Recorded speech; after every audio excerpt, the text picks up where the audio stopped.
Wind-driven rain clouds stream across the heart of the North Island, and snow is melting on the slopes of Ruapehu, Tongariro, Ngaruahoe, and the Kaimanawas. Forming a valley, the mountains gather snow and streams and rivers down into the huge natural basin of Lake Taupo.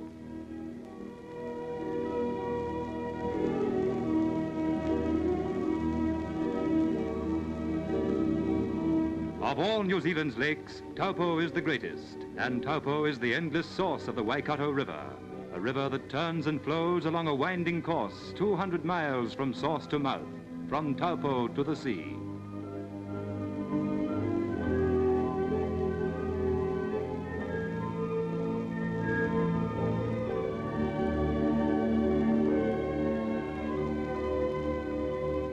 The river has channeled gorges below rock faces, shaped and twisted by 1,000,000 years of erosion, and it flows through thousands of acres of pine-planted forest land on its way down to the plains of the Waikato.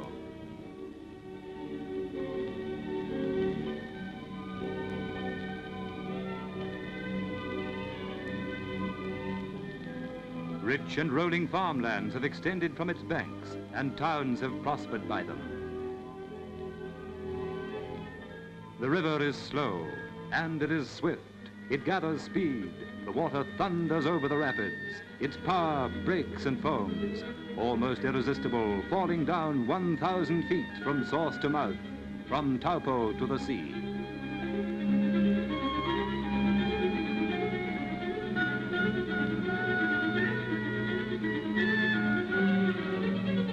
But in the course of the Waikato, man has taken a hand. The work of harnessing the river has begun. At Arapuni, a great wall of steel and concrete has been laid to hold the water's power.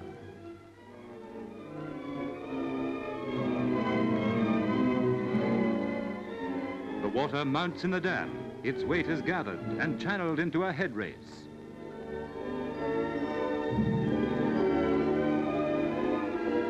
It's poured through the penstock tunnels, through the side of the cliff, down to the powerhouse below. The weight of thousands of tons of falling water is a force to drive the turbines and the generators. The strength of the river is transformed into electric power. Arapuni's generators supply half the North Island with electric power. Yet this great flow of power, power from the river, can be controlled at the turn of a switch by one man. Arapuni sends the power. 10,000, 50,000, 100,000 volts. The transmission lines radiate across the land, bridging the valleys, climbing the hillsides, spanning the open plains. To farm and city, the pylons march. Power to turn the machine, heat the home, and drive the clattering city tram. But that isn't all. The tremendous task of servicing and maintaining 2,000 miles of lines is the job for a handful of men in the hydroelectric department. They are men who go out on the job at any time of the day or night in all sorts of weather in any kind of country. The men who keep the power flowing along the lines. There's no room for a mistake here. A breakdown would be disastrous.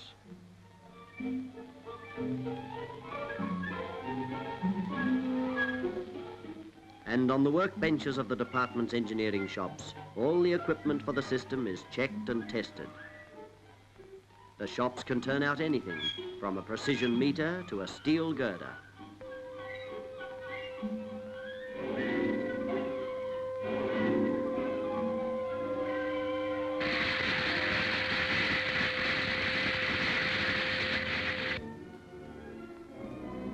In Hamilton is the control room, North Island Power. Here, 2 men handle the disposition of power throughout the North Island. Their responsibility is great, and their job these days is a difficult one. Just got the weather forecast. It's going to be a really tough night for us, cold and overcast. Meantime, you'd better check the level of Taupo. Make level, please. It's only risen half an inch since yesterday. Well, tell Joe to keep the gates closed. We'll have to store all the water we can. King's Wharf Station, please. King's Wharf, Hamilton here. How's your coal supply holding? Okay, we'll stand by for a tough session tonight between 5 and 6. Keep running at 20,000 kilowatts. Hello, Arapuni. What's the latest dope on number 4 generator? That's not good. But you'll have to nurse it through the peak. We'll try and give you a break at 6:30. This is 2YA Wellington, the time 5 o'clock. For the next hour, this station will be off the air in order to conserve vital electric power. Lend your support in saving electricity by switching off your radio and all other electrical appliances not in use at the moment. Until 6 o'clock, good afternoon, everyone. The peak time, the rush hour. Trams pack the city streets. Power turning the wheels. Knock off time, close up shop. Jam on the trains and trams. People going home. Power turning the wheels.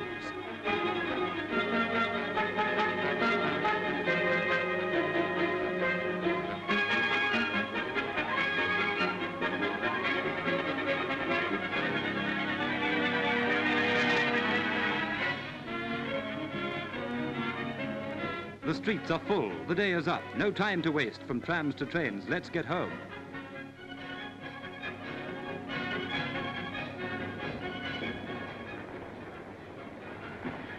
Next train to Johnsonville will depart from number 2 platform at 5:22.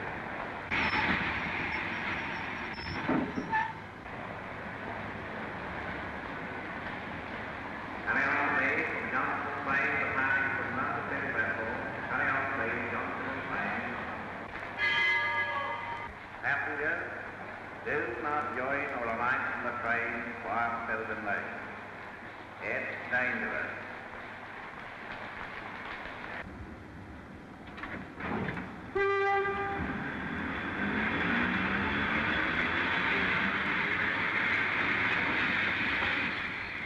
The electric trains are speeding to the outlying suburbs. The city people are going home, but the farmers are still at work. All over the land, thousands of cows are being herded into bales for the evening milking. Hundreds of electric milking machines draw the milk from the cows.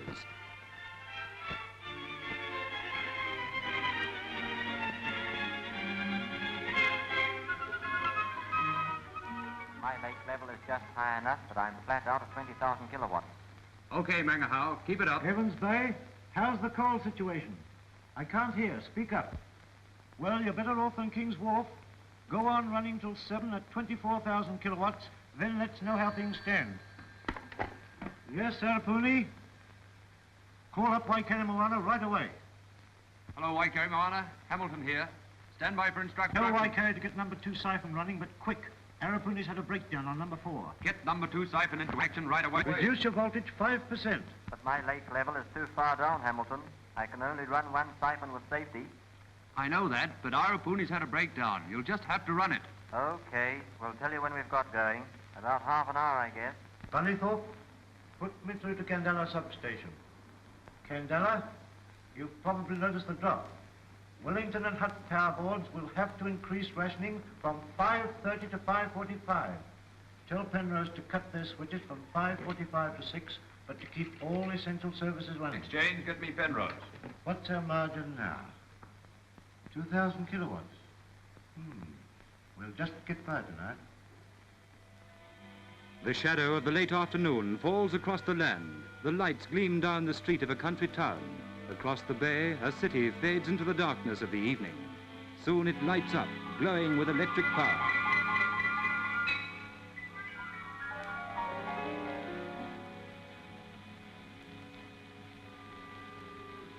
The workers are home, the dinners are served, the day is ended and the evening begun.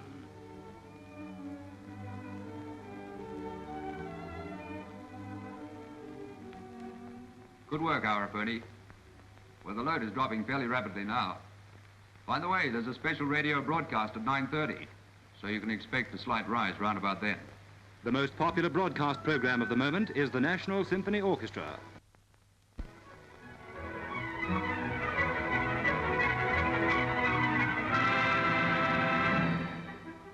All over the country, radios are switching into the broadcast. The power consumption climbs up.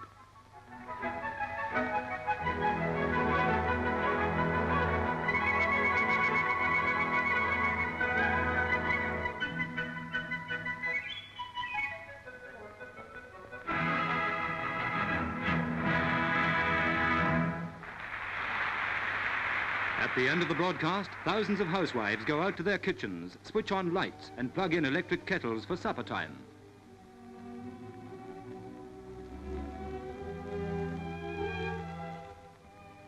supplies are 30,000 kilowatts. Shouldn't last more than a few minutes. When it drops, you can take out number 2 generator for servicing. No, nothing else tonight.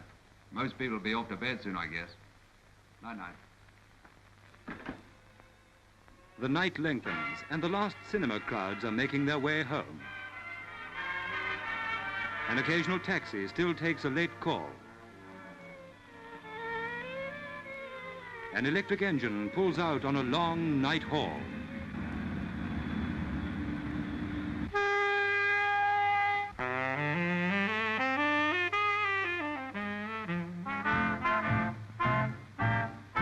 And now the last lights on are the lights shining softly in a cabaret as the couples turn to the rhythm of the last dance in the early hours of the morning.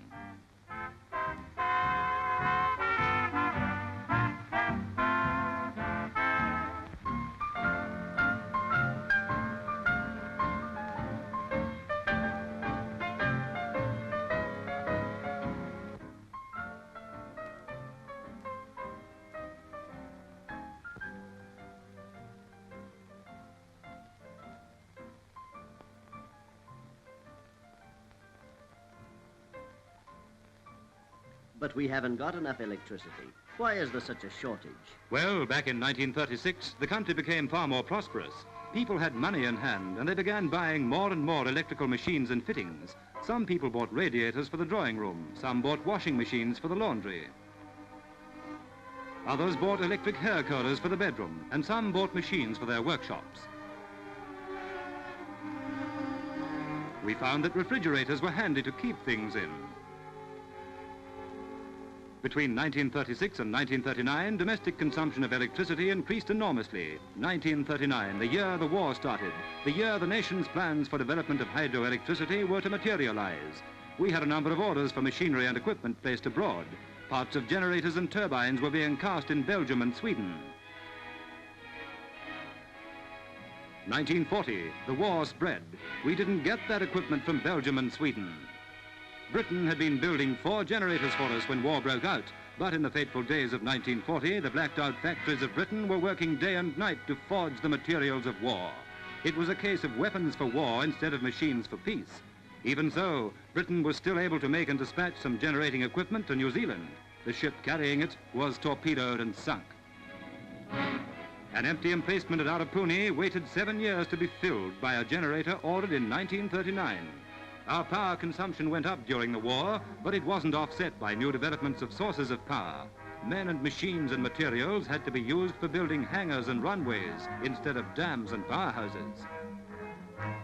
But at the end of the war, the power situation became even worse. And in the summer of 1945, one of the most savage droughts in the country's history struck across the heart of the North Island. The land was dry and burnt and blackened. Fires swept round the Taupo area, and no rain fell. 1946 was a dry winter, and 1947 saw another dry summer. The levels of Lake Taupo and the Waikato River dropped alarmingly. The source of power was failing. But what's being done about this shortage of electricity?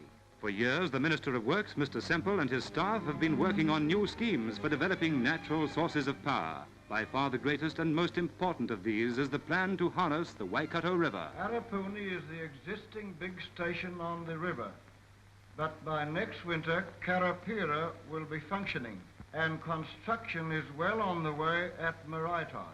On completion of these schemes, there will be 10 big dams and power stations on this river. They will generate over 1 million horsepower and provide approximately 3 times the power at present generated in the North Island. The job is going ahead at speed. The race to build the dams is on, a race against time and a struggle against the harsh volcanic earth. The task begins. Men and machines working to give the North Island new and greater sources of electric power. The task of harnessing the whole of the Waikato River is underway.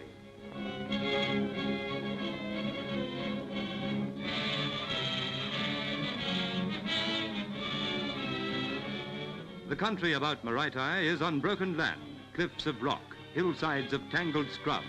So before construction can even begin, a way must be cleared, tracks must be laid, roads built down to the site of the dam.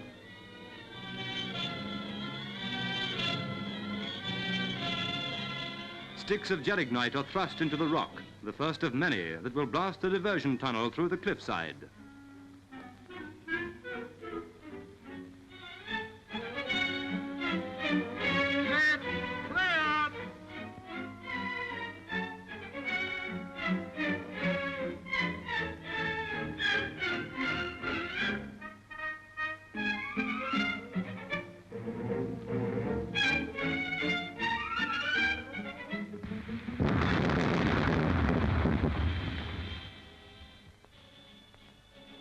There is the opening for the diversion tunnel, a path to take the river from its course while the dam is built across the bed.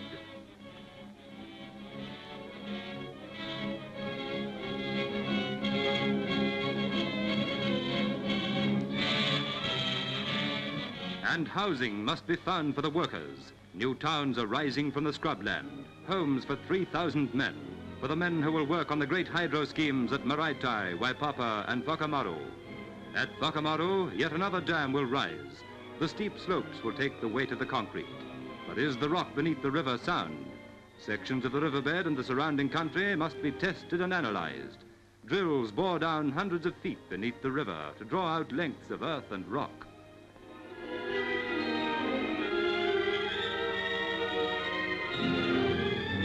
The rock is sent to laboratories set for compression tests. Hundreds of samples are tested. The question is, will the riverbed take the enormous weight of the dam? The science of geophysics will solve this detail for the engineers. The tests at the Dominion Physics Laboratory are only a small part of the work behind the scenes. In the head office of the Hydro Department, years of knowledge and experience are pooled in planning every detail of construction. This is work for the draftsmen and the engineers.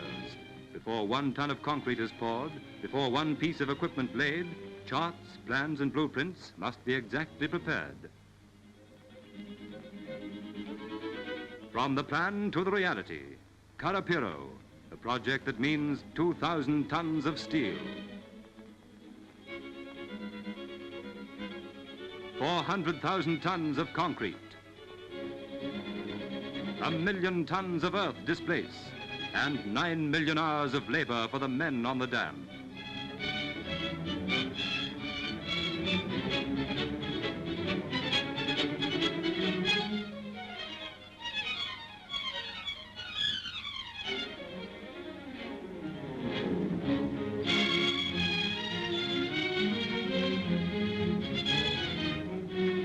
At Karapiro, the river courses through a narrow diversion tunnel cut in the rock beside a powerhouse that will hold 3 great generators and turbines. Soon the river will be turned back in its natural course to thunder through these penstocks to drive the turbines and the generators. This, then, is the story that lies behind all the things you use around the home every day. The light you turn off, the radio you switch on, the hot water you wash the dishes in, the iron you press the clothes with. A story that goes back with the wires coming into your home, going back with the pylons across the land to the sources of power, to the men who work, the materials they use, and the river they harness.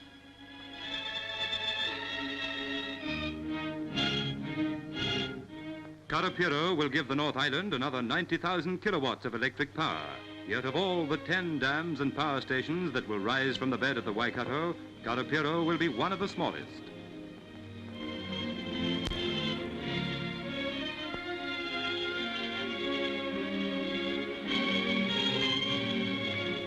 The dammed up waters of the river will form a lake covering 2,000 acres.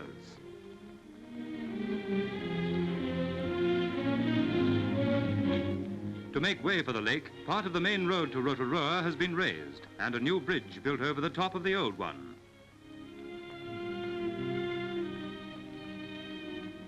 Work at Karapiro never stops. Round the clock, 24 hours a day, the men are on the job. As each day ends, the night shifts take over. And these are the men whose labor means electric power.